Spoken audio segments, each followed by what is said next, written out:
అంత్యక్రియలు సులభంగా నిర్వహించుకునేందుకు ఉచిత వైకుంఠ రథం అందుబాటులోకి తీసుకొచ్చినట్లు తెలుగు వాకర్స్ వెల్ఫేర్ సభ్యులు తెలిపారు. వాకర్స్ అధ్యక్ష కార్యదర్శులు రత్నం రాజ్యం నగేష్ మాట్లాడుతూ వాకర్స్ వెల్ఫేర్ సభ్యులు గైని మల్లేష్ ఆర్థిక సహాయంతో పట్టణ ప్రజలకు వైకుంఠ రథం ఉచితంగా అందించనున్నట్లు వారు పేర్కొన్నారు. వైకుంఠ రథం అవసరం ఉన్నవారు తమను సంప్రదించి ఉపయోగించుకోవచ్చని తెలిపారు.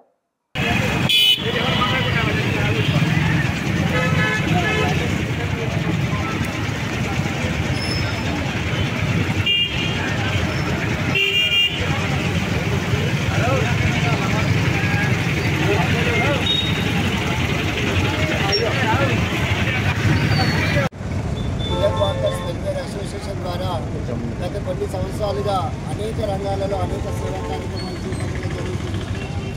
చలికాలం దుప్పట్లే కావచ్చు, పేద ప్రజలకు అవసరమైనటువంటి వస్తువులే కావచ్చు, బాడీ ఫ్రీజర్ కావచ్చు, ఇలా అనేక రకాలైనటువంటి సేవా కార్యక్రమాలన్నింటినీ పిల్లపిల్లలు నిరంతరంగా తెలుగు వాకర్స్ వెల్ఫేర్ అసోసియేషన్ ద్వారా కొనసాగిస్తున్నాం.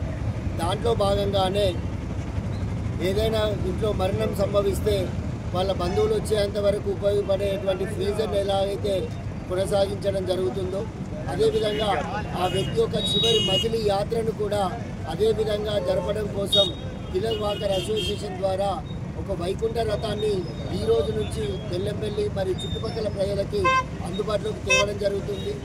మేము చేసే సేవా కార్యక్రమాలను ఆయా ప్రాంతాలలో ఉన్నటువంటి ప్రజలు మేము ఉచితంగానే దీన్ని అందించడం జరుగుతుంది. కనీస రుసుములు, దాని అవసరానికి అయ్యేటువంటి కనీస రుసుములు మాత్రమే తీసుకొని దీన్ని కొనసాగించడం జరుగుతుంది. దీనికి గాను ముందుకు వచ్చినటువంటి మా వాకర్ అసోసియేషన్ సభ్యుడు గైని మల్లేష్ మరియు అతని కుటుంబ సభ్యులకు కావచ్చు, అదేవిధంగా ఇంతకుముందు దీన్ని కొనసాగించి మాకు అప్పగించినటువంటి సంరక్షణ చారిటబుల్ ట్రస్ట్ వారికి కావచ్చు, మేము ఈ సందర్భంగా ప్రత్యేకమైనటువంటి ధన్యవాదాలు తెలియజేస్తూ ఉన్నాం. ఇక నుండి మా వాకర్ అసోసియేషన్ ద్వారా ఈ సేవా కార్యక్రమాలను మరింత ముందుకు తీసుకువెళ్తామని ఈ సందర్భంగా తెలియజేస్తా ఉన్నాం.